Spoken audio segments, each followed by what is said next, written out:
Very good. So a student means, what does a student mean? Student means that he has the desire to learn. Otherwise, he's not a student.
अस्थिर व्यक्ति के साथ अगर आपकी मित्रता होगी तो आपकी क्या स्थिति होगी?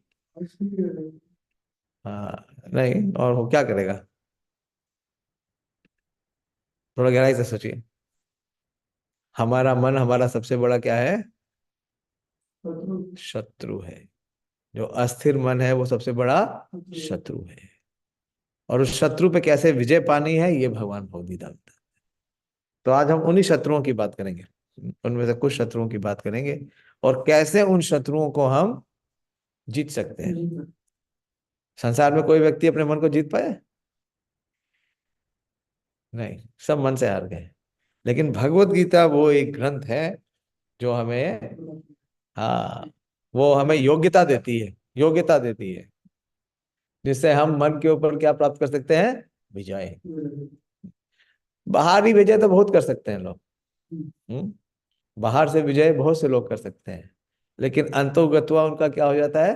पराजय। किस समय? जो मृत्यु का समय आता है ना, तो सब पराजित हो जाता है। लेकिन जिसने मन को जीत लिया है, उसकी जीत मृत्यु के ऊपर भी है। वो मृत्यु को जीत लेगा। तो वो कला वो दक्षता, वो योग्यता हमें भगवत गीता के द्वारा मिलती है। इसलिए अगर वास्तव में, अगर जीवन में आपको विजयी होना है, हाँ, और पराजित नहीं होना है, तो आपको भगवत गीता का ज्ञान लेना जरूरी है। और अगर पराजित होना है, सबकी तरह पिट के मर के रह रहे हैं, तो फिर कोई आवश्यकता नहीं है। हाँ, ठीक है, धन्यवाद। बोलिए, क्या नाम है आपका? हाँ, सुमित। हाँ, आप आते हैं, आप प्रश्न भी करते हैं, बहुत अच्छा। बोलिए। I also want to say that but I don't have so much of knowledge. I single book expressive so response. That is what I have too much of knowledge. Otherwise, I have the same views as Kavita. Yeah, there is ocean of knowledge. There is oceanic knowledge. How the ocean can be stored in a book? This is a wonder. There is no wonder for Krishna. When Krishna can uh, emanate the entire world, the entire universe from his mouth when he was young, he showed it to his mother. And he also showed it to Arjuna while he was on the battlefield. So that Ashcharya or that wonder is there with Krishna. What he can do? He can summarize everything so precisely that all knowledge which is required for perfection in human life is presented in Bhagavad Gita. If we have the knowledge of Bhagavad Gita, then we have the knowledge of the entire creation. There is nothing in the creation which is not known if you know Bhagavad Gita. But in the entire creation, you may be knowing everything else. But if you do not have the knowledge of Bhagavad Gita, then one is in ignorance. One is in ignorance. So Bhagavad Gita is the pinnacle. समझते हैं ना, शिखर है किसका? अध्यात्म ज्ञान का। इसलिए भगवान बोलते हैं, ज्ञानम ते हम सविज्ञानम इदम वक्ष्यामि अशेषित यद ज्ञात्वा न भूयो अन्यत् ज्ञातव्यम अविशिष्यते। 7वां अध्याय और दूसरा श्लोक। That there is nothing in this world which is superior or unknown. This is jnanam, and even not only jnana. Jnana means information, or it also means knowledge. But Krishna is not only giving knowledge, Krishna is giving the path of realization. I shall declare unto you full this knowledge, both phenomenal and numinous. That is spiritual and material both. Thus being known, nothing further shall remain for you to know. But it is not easy. It looks easy. It looks simple. क्या है? छोटी सी book है, 700 श्लोकों की है, लेकिन इसको जानना, इसको समझना और इसको अपनाने के लिए क्या चाहिए? हाँ, बहुत विशेष क्वालिफिकेशन चाहिए। तो इसमें ज्ञान है, ज्ञान का भंडार है, असीमित भंडार है। लेकिन इस ज्ञान को प्राप्त करने के लिए क्या चाहिए? पात्रता चाहिए। इसीलिए हम यहाँ आए, यहाँ हम क्या बन सके? क्वालिफाइड हो सके to receive this knowledge. Okay, thank you. बोलिए गायत्री। या you can speak in English.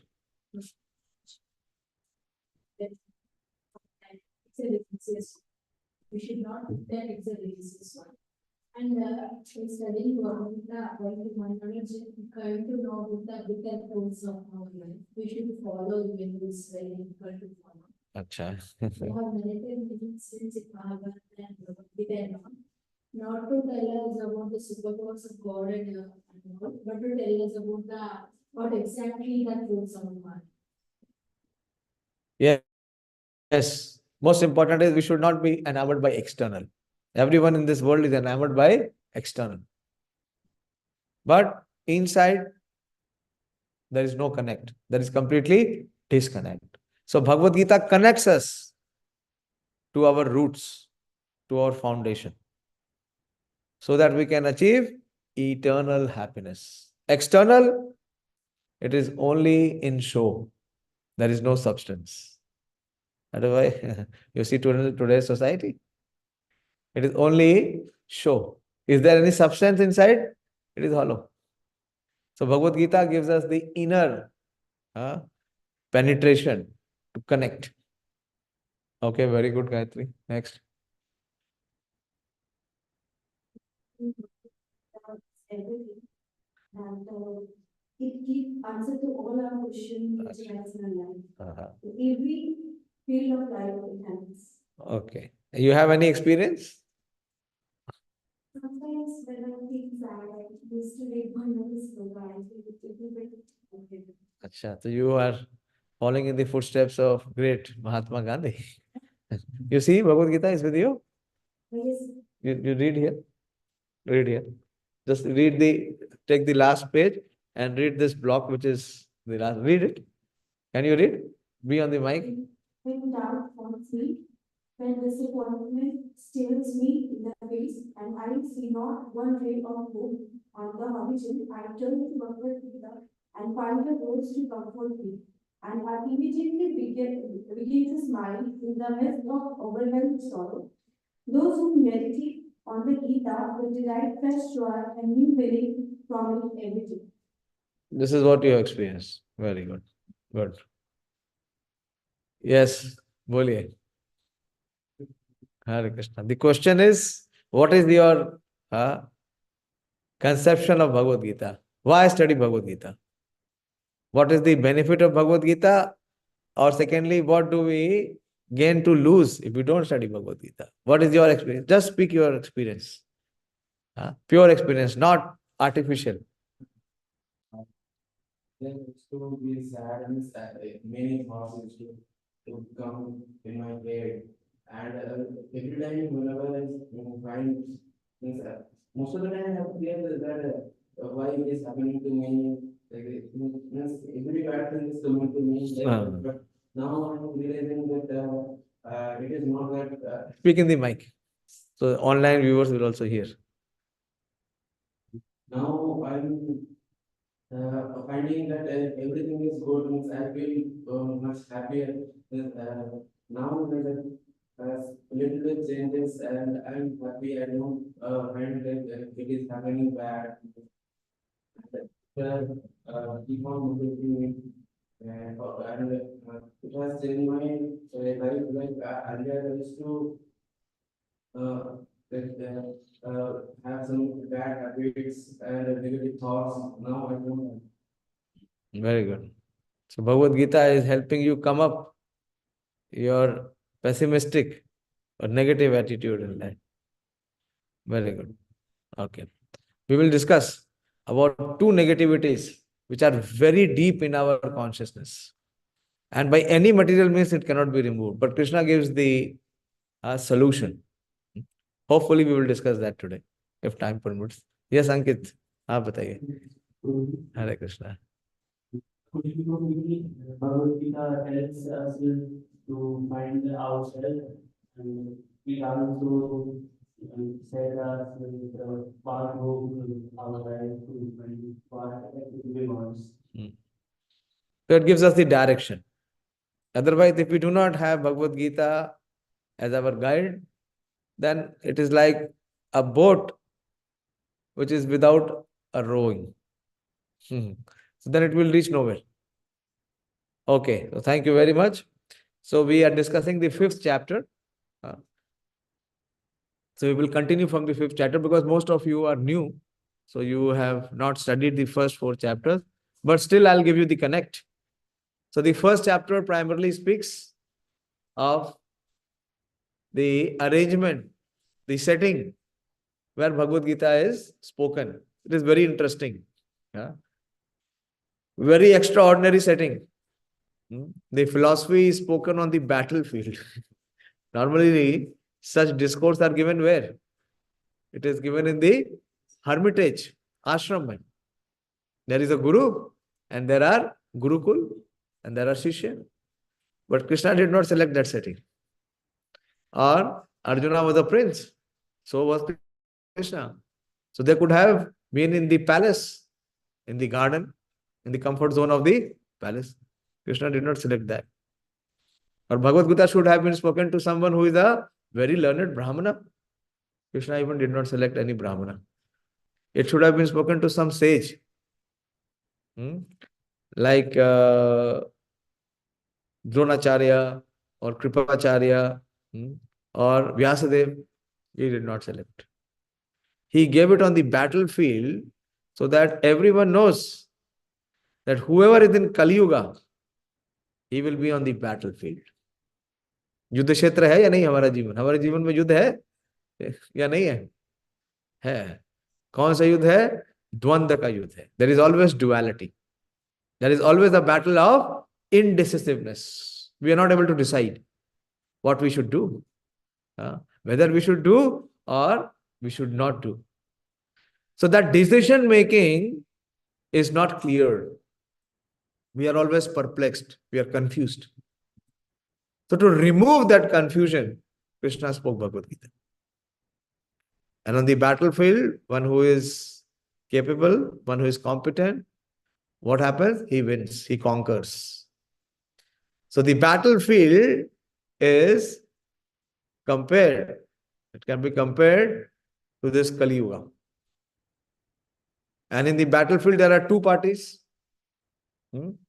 One is the opposing party. And the opposing party here is not outside. The opposing party here is inside.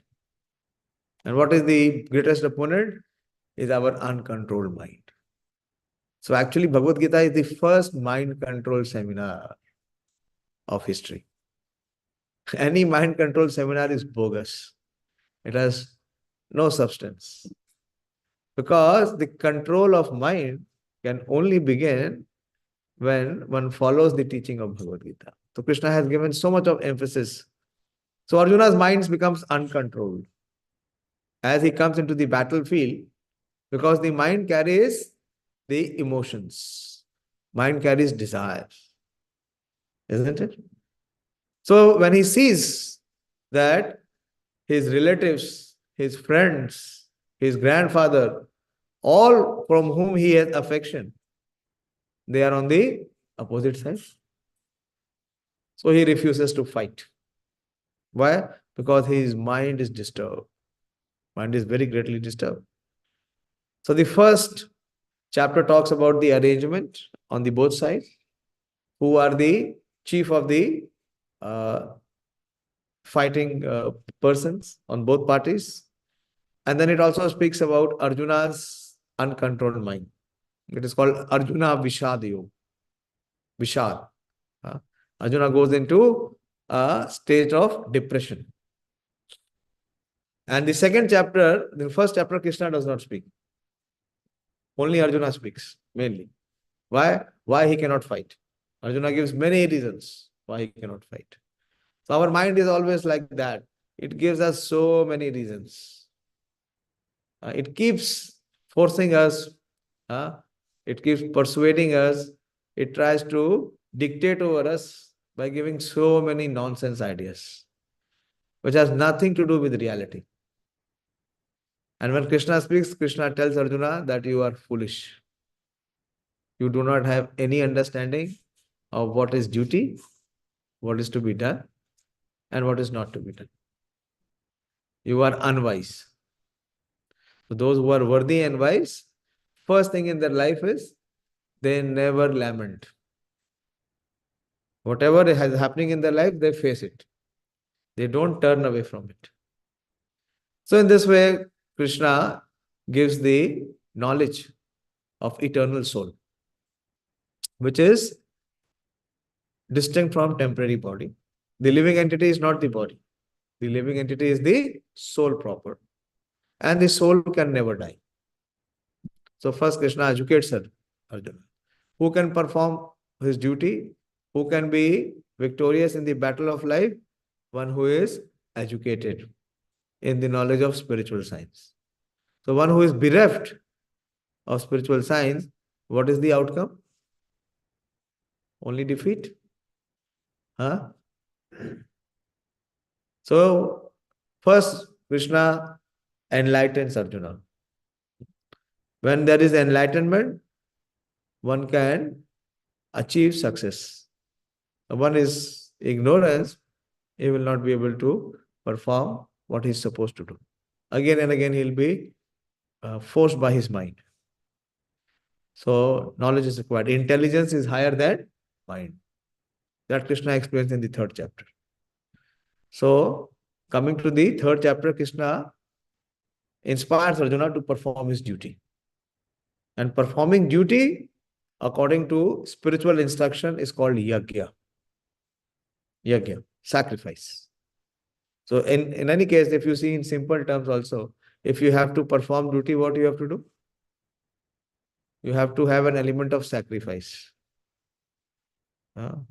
Does your mind say that wake up early and study?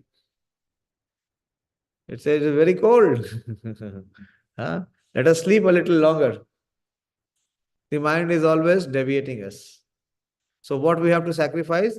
We have to sacrifice the desires and the demands of our uncontrolled mind. So that is called tapasya. What is tapasya? We have come here. Is it tapasya? But for others, if you ask them, अरे इतनी ठंडी में कैसे जाएंगे? So tapasya is that but one goes beyond the dictates of the mind. That is tapasya. So Krishna inspires Arjuna to perform sacrifice. And through sacrifice, one can achieve success. You see in your normal life also, if you want to achieve success, you have to give up. You have to give up certain things which you like. You mean our identification is with our mind. So Krishna enlightens Arjuna to perform his duty. And how one can perform duty? When one is situated in spiritual knowledge. So there are 2 types of duty. Normally, on the bodily platform, there is occupational duty. Like for students, what is the occupational duty? Study. After you are a student and if you go into marriage, then your occupational duty is not just study. What is your occupational duty? Earning. You have to maintain your family. It becomes your responsibility. So in different form of life, in different, phases of life, one's duty is not the same with the other. Duties are on the basis of one's social order. Like one who is a student, his duty is different. One who is a householder, his duty is different. One who is detached, his duty is different. And one who is completely in the renounced order, his duty is different. It's not the same. And according to the social position also, that if one is a Brahmana, Brahmana means the intellectual class. So what is his duty? His duty is to receive knowledge and share, transfer knowledge. That is called Brahmana. Brahmana means who is well versed in knowledge and he can enlighten others in knowledge. So in Kali Yuga, there are no Brahmanas. That era is over. The first qualification of the Brahmana is that he should be knowing Brahma iti janati so Brahmana. That he is not this body. He is beyond body. Do you see any Brahmana? If you meet a Brahmana, what he will ask you? What does he ask you? Dakshina. Dakshina. And Dakshina is to maintain his body. So he's on the bodily platform. It is not his fault. The fault is because we have given up the learning and the teaching and the guidance given in the Bhagavad Gita. So we are completely in a distracted position. And then there is Kshatriya. Kshatriya means who can protect the entire society from extremists, from those people who try to exploit. Is there any Kshatriya now? Is any politician taking the role of a Kshatriya? Does he protect the citizen? Is the weaker section safe? So Kshatriya means who can safeguard the entire city or the country or the citizens. So in Kali Yuga, there is no Kshatriya. There is no Brahmana, there is no Kshatriya. Then the third is the mercantile class, or it is called the Vaishyas. So what is the duty of the Vaishyas? The duty of the Vaishyas is to maintain the resources. Resources means he will bring agriculture, there will be cow protection, abundant milk will be there, abundant food grains will be there, abundant resources will be there. Do we have abundance now? Scarcity. So practically there is no Vaishya also. Now what is left? Shudra. In fact, there is no Shudra also. Because Shudra means one who serves the three classes, all the above three classes. When there are no Brahmanas, there are no Kshatriyas and no Vaishyas, so where is the possibility of serving this higher class? So actually there is no Shudra.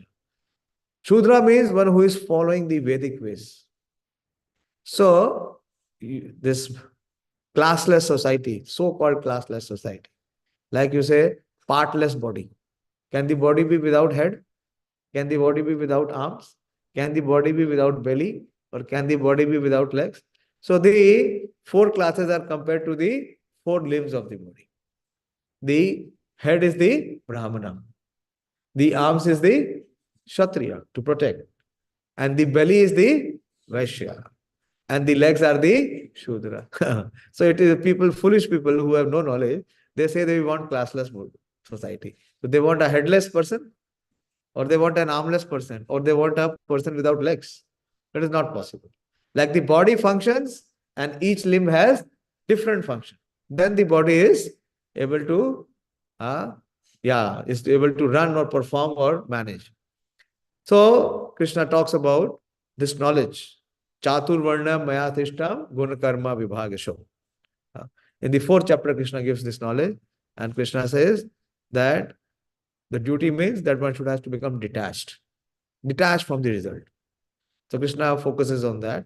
And in the fifth chapter, which we are studying, Krishna combines the third chapter and the fourth chapter, that one who is performing duty situated in knowledge, transcendental knowledge.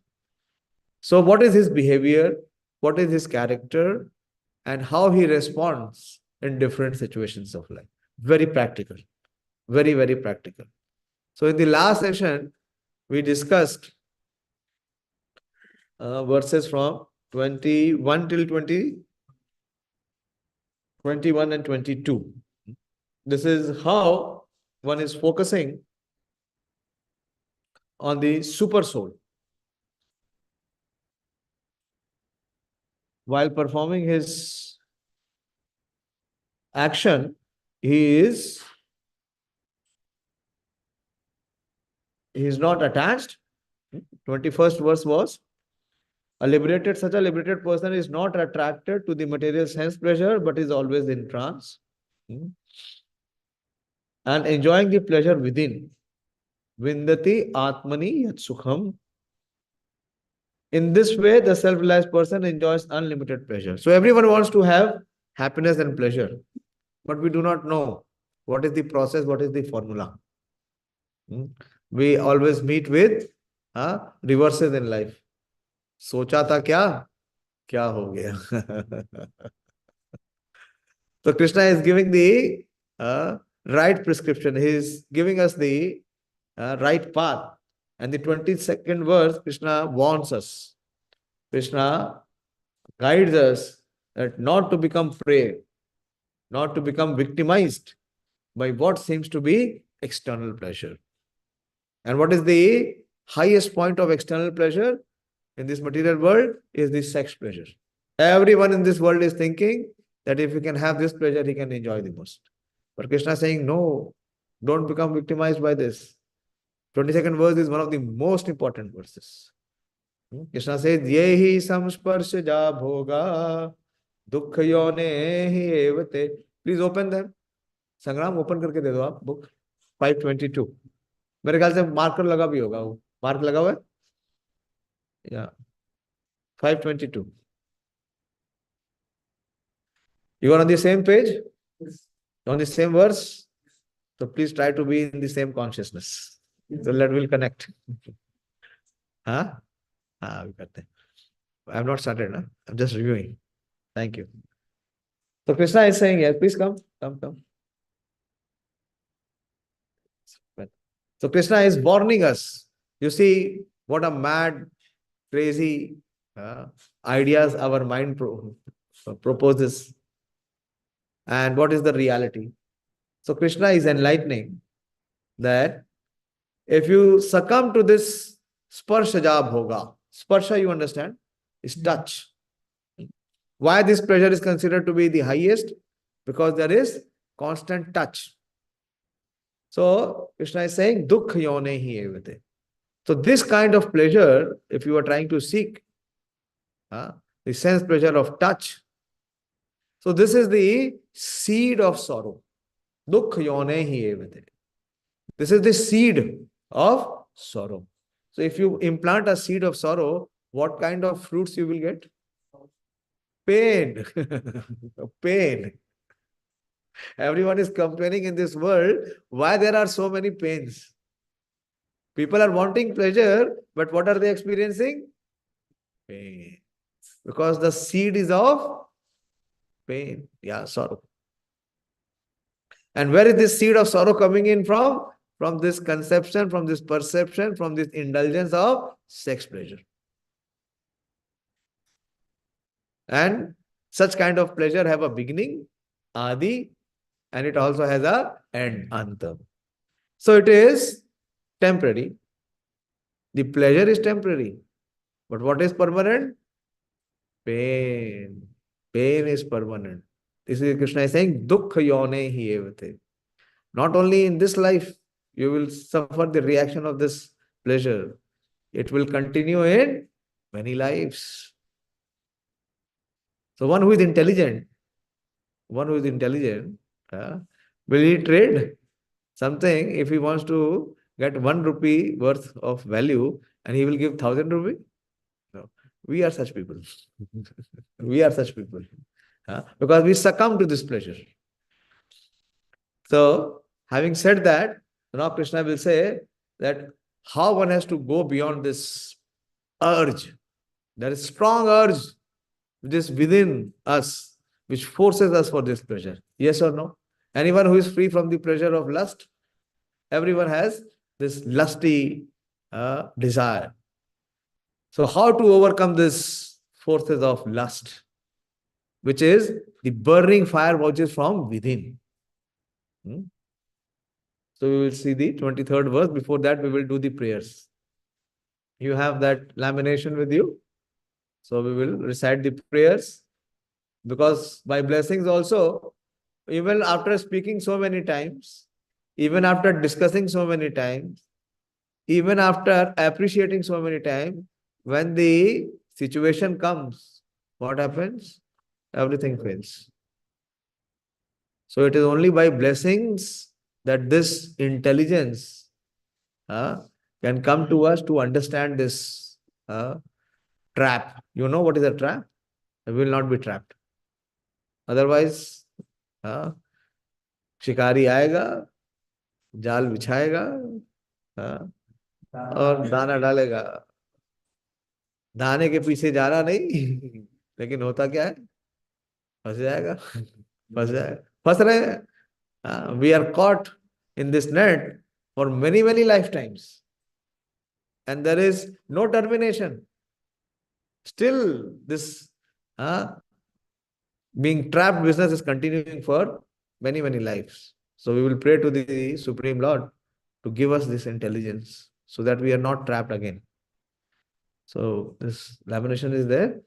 Om Ajnana Timirandhasya Jnananjana Shalakaya Chakshurul Militam Yena Tasmai Shri Guruve Namah Shri Chaitanya Manobhishtam Sthapitam Yena Bhutale Swayam Rupa Kadamayyam Dadati Swapadantikam Vandeham Shri Guru Shri Yuta Pad Kamalam Shri Gurun Vaishnavanscha Shri Rupam Sagra Jatam Sahagana Raghunathanvitam Tam Sajivam Sadvetam Savadutam Parijana Sahitam Krishna Chaitanya Devam Shri Radha Krishna Pada Sagan Lalita Shri Vishakhanvitam Cha हे कृष्णा करुणा सिंधु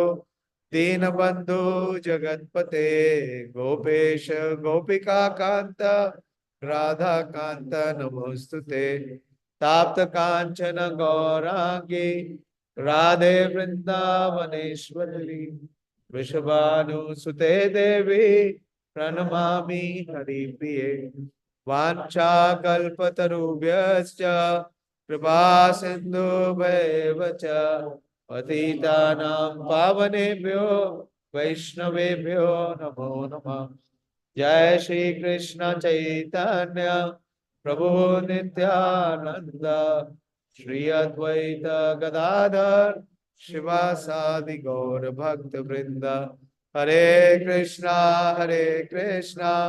कृष्णा कृष्णा हरे हरे हरे राम राम राम हरे हरे नमो विष्णुपादाय कृष्ण प्रेष्ठाय भूतले श्रीमते भक्ति वेदांत स्वामिनिति नामिने नमस्ते सारस्वते देवे गौरवाणी प्रचारिणे निर्विशेष शून्यवादी पाश्चात्य देश तारिणे.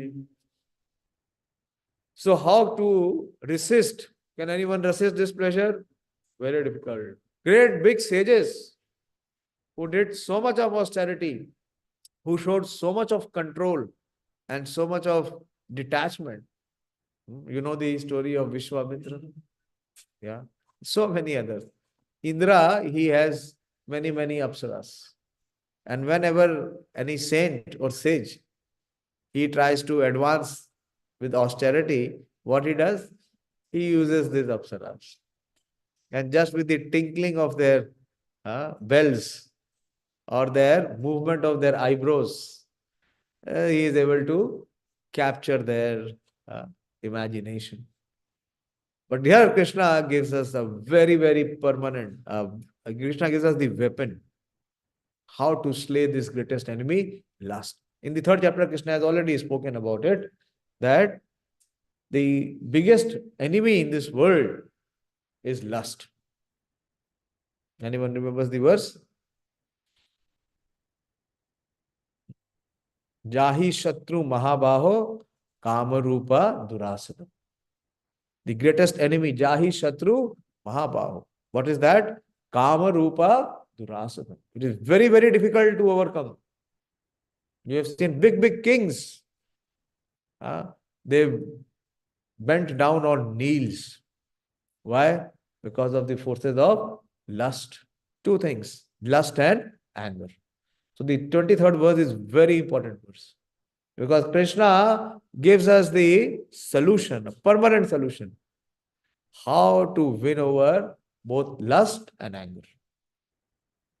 So this is 23rd verse. Shaknoti iha eva yasodo. I will read first here and then repeat. Okay. Shaknoti iha eva yasodo. Praksharira vimokshanat. Kama krodha udbhavam vegam. Sayukta sa sukhi nara. One more time, with all our hearts. Shaknoti iha eva yasodo. Praksharira vimokshanat. Kama krodha udbhavam vegam. Sayukta sa sukhi nara. In one session, you know how to read Sanskrit. How is Sanskrit? Easy. And it is so sweet. It is so giving us such a what a feeling we are having. So Krishna is saying, Sa yukta sa sukhi nara. This is what Krishna wants. That we should always remain sukhi. And we should always remain yukta. Yukta means connected. To the extent we are connected with Krishna, to that extent we are sukhi. The reason of dukkha in this material world is our disconnection. The first thing what he says, Shaknoti. Shaknoti means one who is able to tolerate. One who is able to control. What? Iha, eva, in this. Here, in this. Where in this? In this body. Sodom is tolerate, sorry. Shaknoti is able to, Sodom is to be able to regulate or control. And when Prak Sharira, in this body, Vimokshanat means before it is over. So when we are in this body, what we have to learn?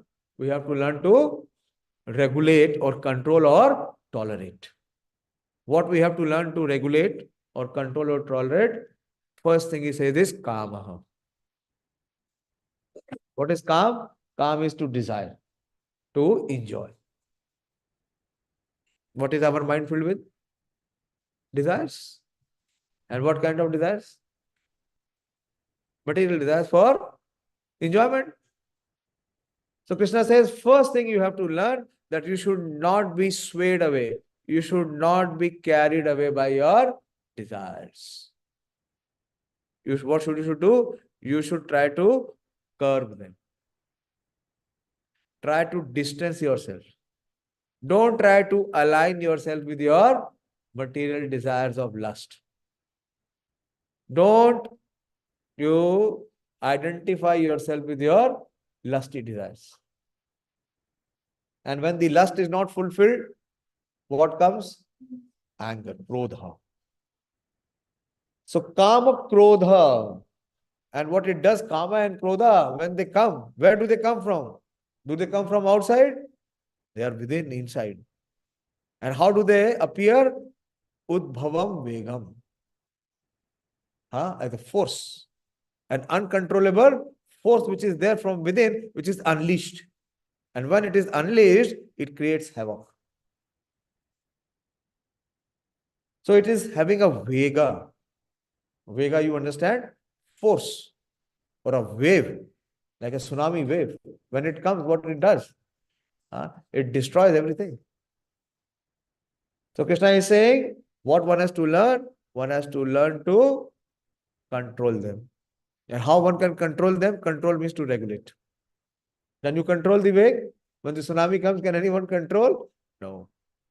But what is the regulation? Regulation is that you be away from there, where the place of tsunami is. So Krishna says, was such a person who is endeavoring in this direction, who is attempting this, such a person is yuktaha. Yeah? Yukta means he is in transcendence.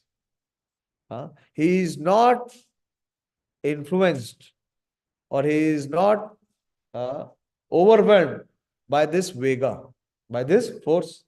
So such a person is in transcendence and such a person is happy. Entire world is going against the teachings of Bhagavad Gita. What are they thinking? The more they have the opportunity for sex, they will be happy. No. The more they try to engage in sexual activities, the more their life will be filled with painful experiences. Human life is not meant to have free sex like animals. In animal society, is there any regulation for sex? Is there any regulation? No. But if humans try to imitate the animals, what will happen? They will feel so many pains and sorrows and distress. So let us understand this verse.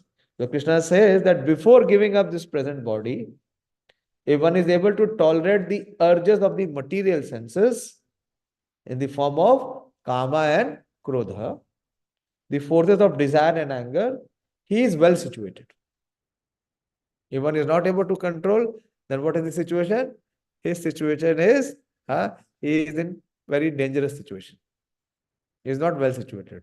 He is in dangerous situation. And he is happy in this world. Just see how people are just going against their own welfare.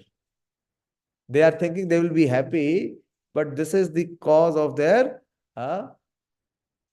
pain or distress or depression. We'll take Srila Prabhupada's purport. Prabhupada gives a small purport. If one wants to make steady progress on the path of self-realization, he must try to control the forces of the material senses. So that is called a practitioner. It's called a sadhaka. What is a sadhaka or a practitioner? One who follows the regulations. What does regulation mean? It tries to control.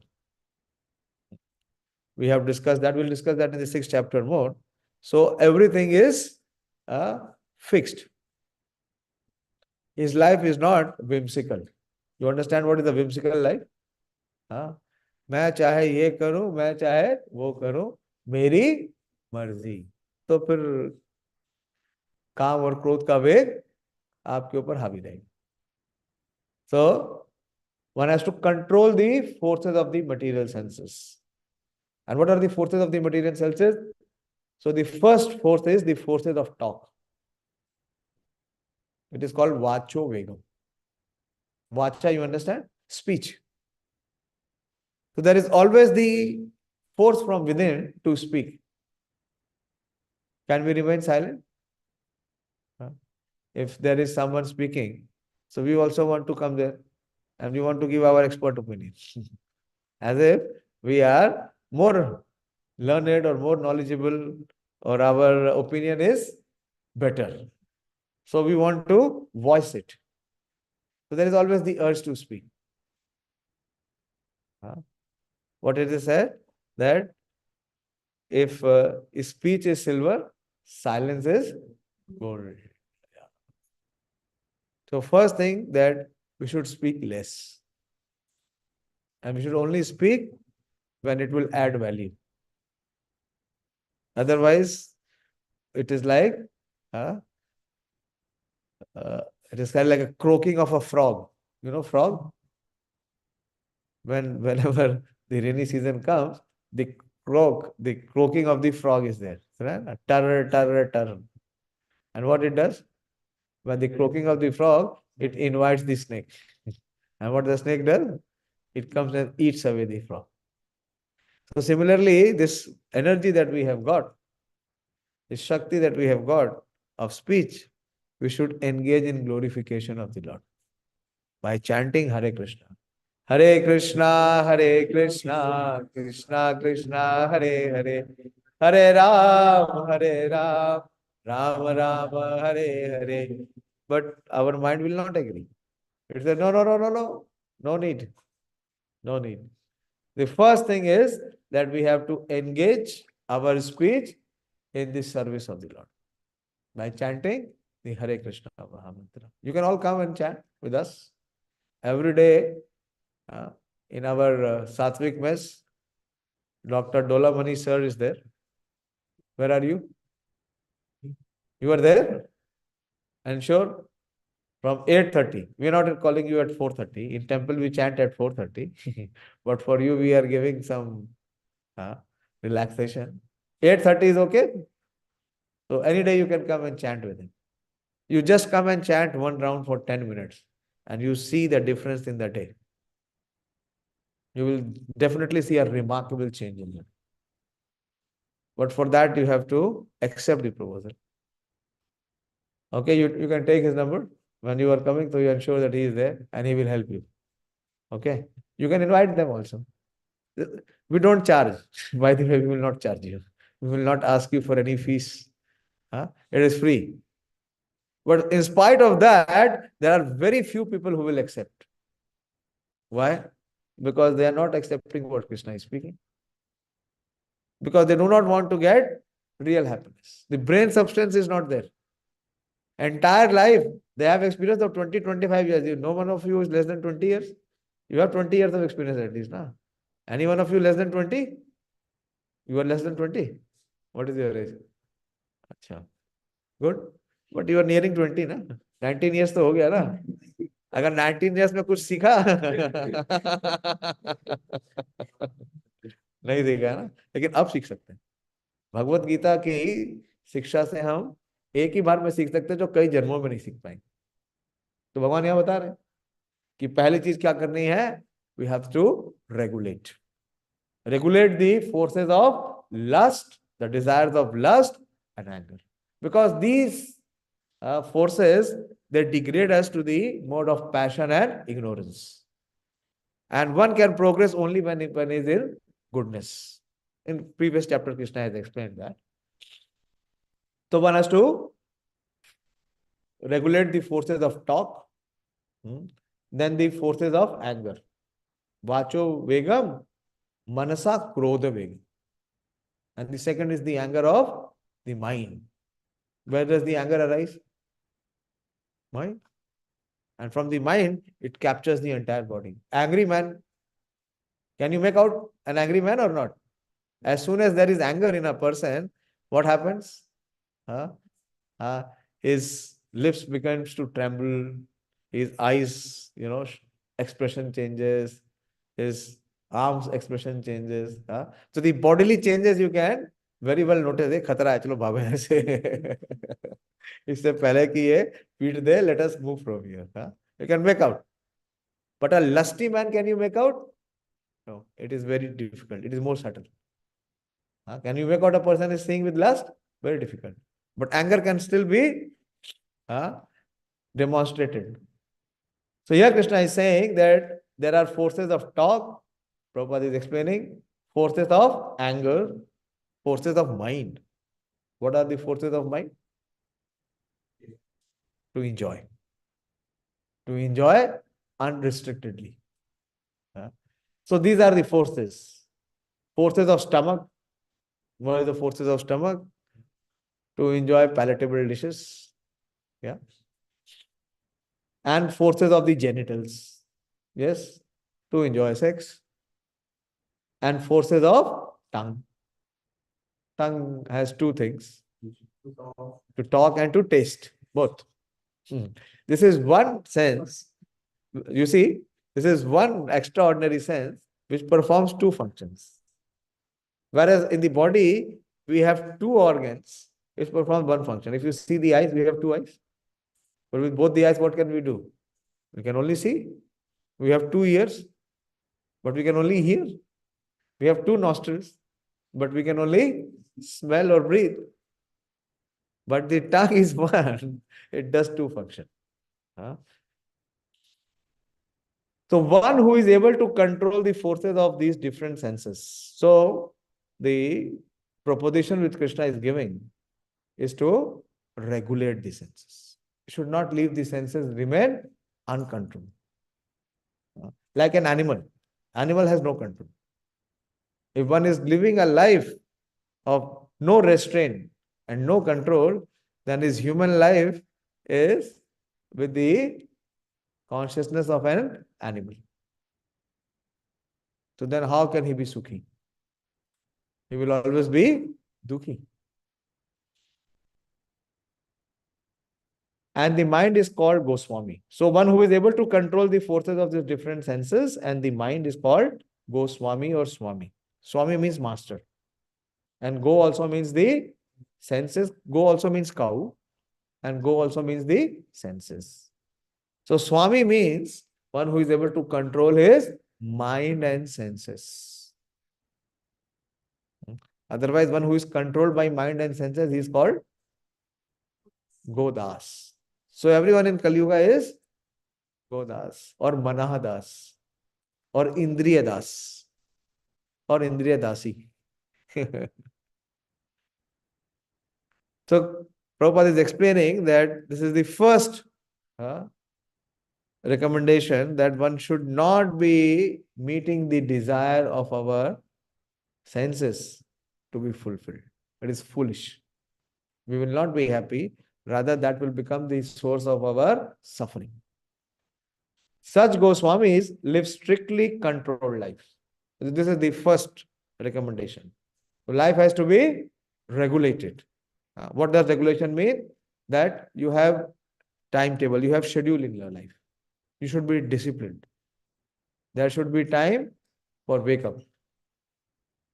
If you wake up early, the more early you wake up, your consciousness expands.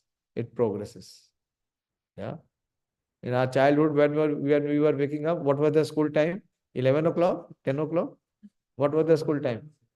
7. If it is 7:30, you have to leave home at what time? 7 or before 7. So you have to wake up. And now I have seen some children, they wake up, they just do brush and they go to school. What will go in their head? Head will remain empty. It will all have contamination, all nonsense. So Goswami means who have controlled lives. So there should be regulation. Yeah, there should be regulation for body. There should be regulation for eating. There should be regulation for sleeping. There should be regulation for occupation also. Like you are in the occupation of student. So you must study at least minimum every day 8 to 10 hours.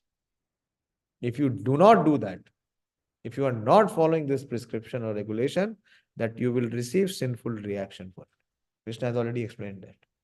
One who does not perform his duty. Many times people come to me, why am I suffering? Simply because you are not performing your duty.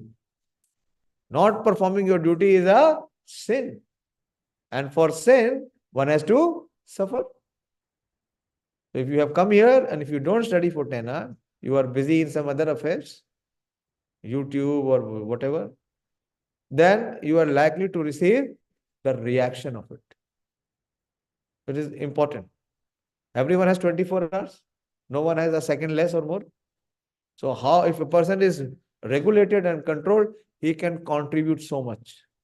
And an indisciplined person, his day, his life goes waste.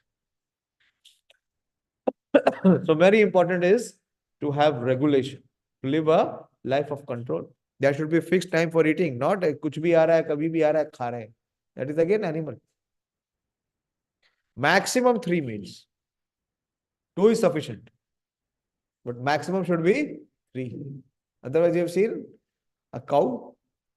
Anytime the grass comes, she will eat. So the consciousness of a person is still animalistic. He still, whenever he gets the opportunity for sense gratification, he eats. That should not be the case. For entire time, tea is coming, it is cold, let me drink. दिन में कितनी चाय P ली है? 20 or 10. So what kind of life is this? Is there any regulation? Is there any control? No. So then we will never be able to tolerate the urges. Rather, the urges will control him. He will not be able to control the urge. The urges will control him. What we see in our life? Who is in command? The mind and the senses are in command. Or we are supposed to control them, but we are being controlled. So we have to change positions. So it can be done only by guidance. If you try on your own, the mind will give you a punch. It will knock you down. Whenever you will attempt, he will knock you down. You have seen World Heavyweight Championship. The strong opponent, he smashes, he punches the weaker opponent. He cannot stand up. As soon as he stands, he punches. So you need guidance. You need some advice, consultation, how to be able to do it. So you meet Dr. Dolamani. He is your spiritual scientist. So be active, na? You have his numbers. You take his numbers and speak to him. Even for your studies, he can help you. He has already excelled. He is an ARS scientist. In his young age, he has become senior scientist. So he can guide you both materially for your studies, for your career, and he can guide you spiritually how to control your mind and senses, provided you accept his advice and apply. So such Goswamis live strictly controlled lives and forego altogether the forces of senses. Material desires, when unsatiated, means when unfulfilled, generate anger. And thus the mind, eyes and chest become agitated. Right? This we have seen so many times. Every time we see that. Therefore, one must practice to control them before one gives up this material body. This is the recommendation.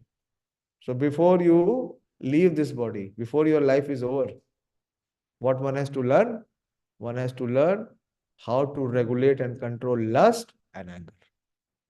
then the life will be successful. Otherwise, life is failure. Has anyone given you this mission of life? This is the real mission of life. So Krishna is saying, sa yukta sa sukhina. So that is why one may achieve whatever. But all those achievements are useless, penniless. One who can do this is understood to be self-realized and thus happy in the state of self-realization. It is the duty of a transcendentalist to try strenuously to control desire and anger. Okay? I'll take one more verse, minimum 2 verses. So one who is able to do that, one who can regulate, or one who is able to curb the urge of kama and krodha, then one may ask that what is the outcome or what is the result? Is the next verse. Very beautiful result. So Krishna says if he is able to do that, then what he achieves? Yo antar sukho antaramas तथा अंतर ज्योतिरेवया स योगी ब्रह्म निर्वाणम ब्रह्मभूताधिगच्छति. One more time, with all your attention. Yo anta sukho antaramas तथांतर ज्योतिरेवया स योगी ब्रह्म निर्वाणम ब्रह्मभूतोऽधिगच्छति. So see, what is coming from within is the forces of lust and anger. So one who is able to control them, one who is able to regulate them, one who is not identifying himself or not trying to fulfill them, then what he is able to do? He is able to achieve the antar sukha. Krishna said, na? Sa yukta sa sukhinara. So what kind of sukha? Krishna is explaining here. What kind of sukha? Yo antar sukha. So he can experience happiness from within. That means what? He is not trying to experience happiness from outside. What is the experience of happiness from out there? That is the material pleasure, the sense pleasure, or the mental pleasure. So if he goes beyond this, then what kind of pleasure he will achieve? He will achieve the spiritual pleasure. And where is the spiritual pleasure coming from? It is coming from the spirit soul. There are many levels of pleasure, you see. Na? The lower level is the sensual pleasure. Like you see a gulab jamun, and as soon as you see a gulab jamun, what desire comes in the heart? And last time I had nice experience, gulab jamun means sweet and tasty. Let me have it. But after eating gulab jamun, what happens? A desire is gone. It is dissolved. Isn't it? And next day that gulab jamun turns into what? You don't want to even look at it. Isn't it? That is the result of gulab jamun. Or gajar ka halwa, whatever you eat. It is just a momentary pleasure. Till that time it is on the tongue, you derive that pleasure. And after that it is gone. If you consume more, you have many troubles. You have gastric problems, this problem, indigestion. You don't have sleep. So many problems. And this second pleasure is higher than that pleasure. Like you go to some movie, or you watch some match. So after the movie is over or after the match is over, what remains? Some impression remains on your mind. Even if you come back, you are not watching the movie, but you are still enjoying the movie. How? Why that impression is there. So this pleasure is higher than that pleasure. This is the mental pleasure. That pleasure has entertained your mind. It stays with you for a longer time. Isn't it? But there is another pleasure which is even higher than that. That pleasure is the intellectual pleasure. You've seen people playing chess or solving what is that? Crossword. What pleasure is there? For others, there is no pleasure. Why? Because that gives us the intellectual pleasure. If they are able to solve it, crack it, they feel the pleasure, which gives them much more higher satisfaction. So they will continue. You've seen people, they will keep solving the crossword 1 day, 2 day, 3 day, unless and until they crack it, they will continue doing it. I know one friend of mine. He is a crossword coach. He coaches, he coaches he went to even IIT to coach them. Yeah, he is a big time shot. Both of us were working together in Moscow in 94, 95. I met him recently, so he was showing me. He is coaching even to the IITs for crosswords. Why? Because these are said to be the cream of brain. Yeah? Their intelligence is high. So they apply this intelligence in solving crosswords. It gives them intellectual pleasure. But you have seen some people climbing the Mount Everest. How much risk they take in life, isn't it? What pleasure it gives? Egoistic pleasure. I have conquered Mount Everest. What is there to conquer in Mount Everest? If you fall, life is gone. You break your arm, you break, your limb. But still, they will practice for years. 100-meter sprint, they'll practice for lifetime. What pleasure is there? That egoistic pleasure. So you see the difference in the levels of the pleasure. It is more deeper. But all this pleasure are all material pleasure, temporary pleasure. But higher than the pleasure is the spiritual pleasure. And where is it coming from?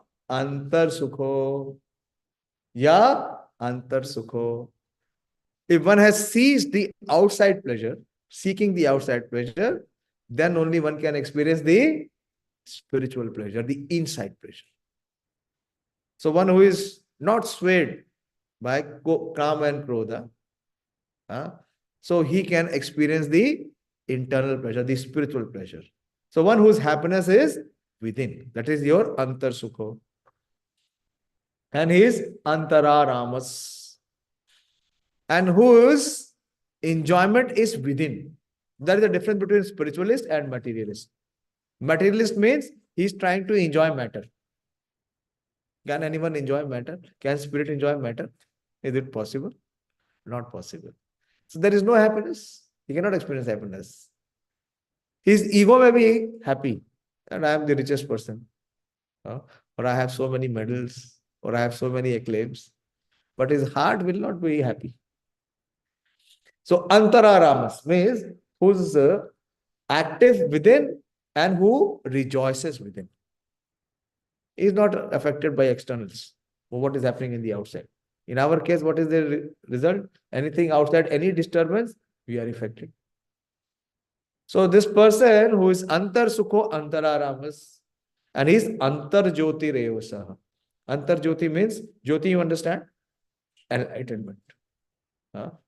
Or here Prabhupada is saying aiming within. So whose aim, whose enlightenment is within. He is not seeking outside.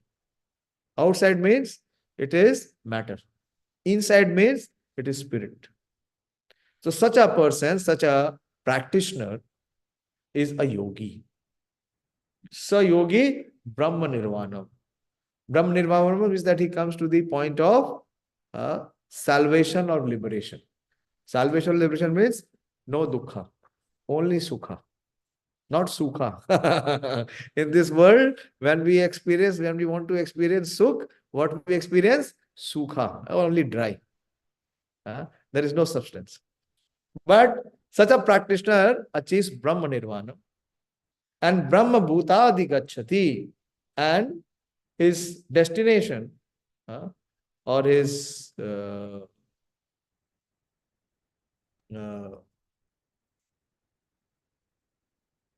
what level he comes is that he comes to the same level of the Supreme Lord. That means what? He is not in bodily consciousness. He is in spiritual consciousness. He is not in ignorance. He is in knowledge. Knowledge of the self. And he is always in bliss. He is in pleasure.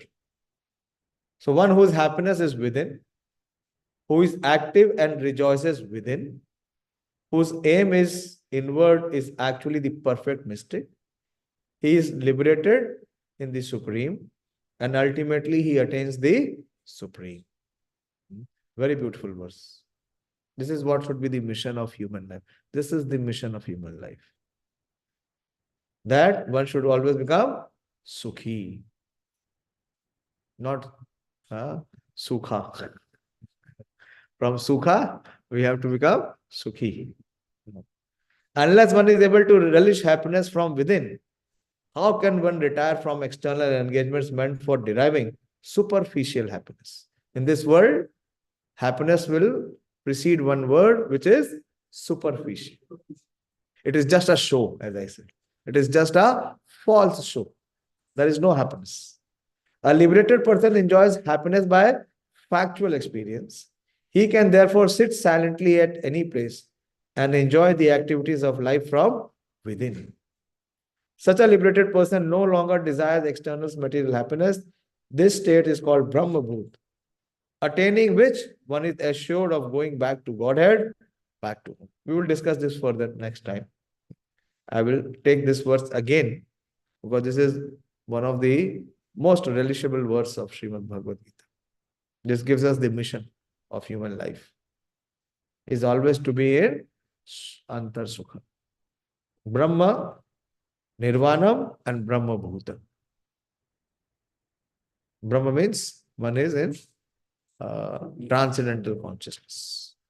It is not affected by material happenings or material changes in the world or in the body, both.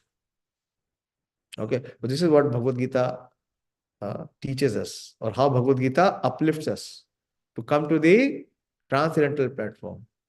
And it dispels all our misconceptions. Everyone in this world is thinking if we can have free sex. Once our founder Acharya Srila Prabhupada was explaining that the society, the kind of free sex they are having, they are going to cats and dogs.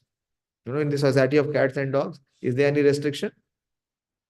They don't even consider which cat is from which, who is the mother cat or who is the father cat. Do they have any restriction? So, I mean, they are free. So, one hippie stood up, one young American stood up and said, Swamiji, what is wrong in this? The Prabhupada said, you have my blessings. In the next life, you can become a dog and you can enjoy sex in the street as much as you want. So, this is the degradation of consciousness now. People have become like so gross that they cannot distinguish that what is the difference between human and animals. So how it begins? To recap today's class, it begins by regulation, by control. So if you want to have regulation and control, you need the assistance of someone who is already having this regulation. One who does not have, he will not be able to help you. So we need someone who can help us. Arjuna was helped by Krishna. So he could understand Bhagavad Gita and he could apply Bhagavad Gita. So we have this opportunity here. We have this practicing devotees. You can take help of them, how they have done it in their life. Dayashil, why are you busy? Excited. Please attend. Attend this young student. Now, those who have come here, they are not ordinary because others are trying to still enjoy. They will never be able to. They are still thinking Kama is the Sutra. So they will find new sutras to fulfill their Kama. Or what will be the result? Poor fellows. They'll suffer. So at least you should become an instrument to help them how to regulate and help them how to become a good scientist also. If you take to spiritual life, your material life is already successful. And if you have material life means 100% failure. There is no success. But the irony is, the situation is that people are having such misconceptions that they do not even want to see what is the difference. So then they lose the opportunity. So I request all of you to take it seriously. It is for your own interest. We don't charge anyone anything. We don't ask you any service also. We are just there to help you. Why? Because if you help you, Krishna will be pleased and he will make us progress. That is the spiritual benefit we want, nothing else. Because in the end, Krishna says, when whoever gives this teaching to my devotees, for him, Pure devotional service is guaranteed. And you want to help people also. So this is the greatest help, to relieve people from their source of suffering. The source of suffering is their wrong conception, their wrong perception. And that perception has to change by your academics, by your surroundings, by your family, by your friends. Can this perception change? It can never change. We need the teachings of Bhagavad Gita. Thank you very much for coming. I really appreciate. You are privileged people, but don't let this privilege go where in life. Hare Krishna. If you have any question or doubt, please ask. And based on what we discussed, if you have anything, you please ask. You have? Okay. Give the mic to her. Yeah. Which verse number? Okay. One must practice to control anger before one gives up this material body. Yeah. We should try to control our mind before that. Yeah. These urges will be there till the end of our life. So we have to control them. Every time we have to make an effort. Every time we have to make endeavor. Yeah. To practice so if we will continue to practice to them, so next time we will be able to come with the control mind. No, we will be able to control. Krishna controls. No? Actually, the controller is Krishna. Krishna is Rishikesh. You see, open. First chapter, 15th verse.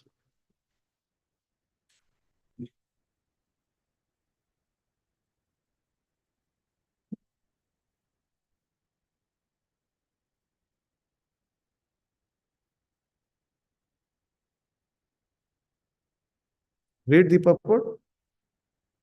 Keep the book up. Don't keep it on the floor. Here Krishna is called as Panchajanyam Rishikesho Devadattam Dhananjaya Pondram Dadmo Mahashankha Bhimakarma Vrakodara. So Krishna is addressed here as Rishikesho. So Prabhupada explains. Read the purport. Lord Krishna is referred to as Rishikesha in this verse because he is the owner of all things. The living entities are part and parcel of him, and therefore the senses of the living entities are also part and parcel of his senses. The impersonalist cannot account for the senses of the living entities, and therefore they are always anxious to describe all living entities as senseless or impersonal. Yeah. The Lord, situated in the hearts of all living entities, directs their senses. But he directs in terms of the surrender of the living entities. Yeah, this is the point. This is the point. And in the One minute, wait. Don't leave it. This is the point. Krishna is actually, we cannot control our mind and senses. Our mind and senses, the forces are a tsunami. How can you control a tsunami? If somebody wants to control a tsunami, what will be his situation? He will be drowned. So we have to bring Krishna in our life. And how do we bring Krishna in life? We accept what Krishna says. And that process is called the process of surrender, Sharanagati. To the extent we have surrendered, to that extent, this control will come in our life. Because Krishna will control our mind and senses. Isn't it? So till what time we have to endeavor? Till the last breath of our life. Simple. So it is up to Krishna. And Krishna, what he says? That whoever, you see, in so many, Neha abhibukrama nasho asti pratyavayu na vidyate swalpam api yasya dharmasya rahite mahato bhayan. Even if one does little, Krishna will save him. At least human life is guaranteed. Then he says, Na ihya eva na mutra vinashastasya vidyate nahi kalyan krit kaschit durgatim tat gacchati. 6th chapter, 41st verse. That one who is endeavoring on the path of dharma. Nahi kalyan krit gachit kaschit durgatim tat gachati. I assure Arjuna that who is on this path, for him there is never destruction. He can never be destroyed. Why? Because Krishna will personally save him. Like Krishna saved Arjuna. Then so many places. Like they say, Kaunteya pratijanahi name bhaktya pranashyati. And then finally he says, Aham tvam sarva papebhyo mokshasyami masucha. Why? Because Kali Yuga Jiva has no trust. Again and again, Krishna is reinforcing that in Bhagavad Gita. Again and again in chapters. So what we have to do? We have to do our part. And let Krishna do his part. If we are sincere and honest in our part, for sure, Krishna will protect. Krishna will control. That very beautiful verse in Srimad Bhagavatam, it will extend now. It will extend. I will not stop then. I have another class tomorrow morning. I have to prepare. Tomorrow is the disappearance of Srila Jiva Goswami and Jagdish Pandit. I have class in Rohini, very far off. Bhaktiavesh mano yasmin vachayan nama kirtayan tajantale varam yogi muchate kama karma bhi 1923. That Krishna will come at the last phase of our life and remove that chain of fruitive action. He will remove, he will take away that. But to the extent in our life we have practiced Krishna consciousness, the result will come. Everyone will get the result at the time of death. But one who has practiced Krishna consciousness, what will be the result? The result will be Krishna's mercy. So we have to prak sharira vimokshana. So what he has to do? He has to tolerate. And what is that toleration? Of the forces of the urges of kama and krodha. It will be there. But what will happen? Now the force is very heavy. But as you become regulated, the intensity of the force becomes lesser and lesser and lesser. And a time will come when it will have no influence. That is it. Okay. Hare Krishna. Fine. Thank you all again for coming. Sincerely, I am very appreciative of your coming and hearing. And my request to you is you study well. You take guidance from Dr. Dolamani and make your life successful. We want, like him, to become the greatest scientist in India, to contribute for the entire country. And you also become well situated in your life and you become a role model. A role model is not Salman Khan or Khan or cricketers. They are not role models. Role models are those who are role models of Bhagavad Gita. So their life is happy and they can make others' life happy. Can Salman Khan make your life happy? His life he could not make happy. People are so foolish. This is no brain substance. Kali Yuga, no brain. They don't know whom should they select as their ideal or leader. So thank you very much. And there is some prasadam for all of you. So please have prasad. And let us hope that we meet next Saturday. Everyone was, suggesting me that don't come today.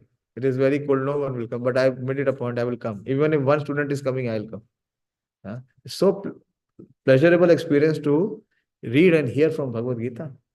At least something will be registered in our consciousness and we will get the benefit.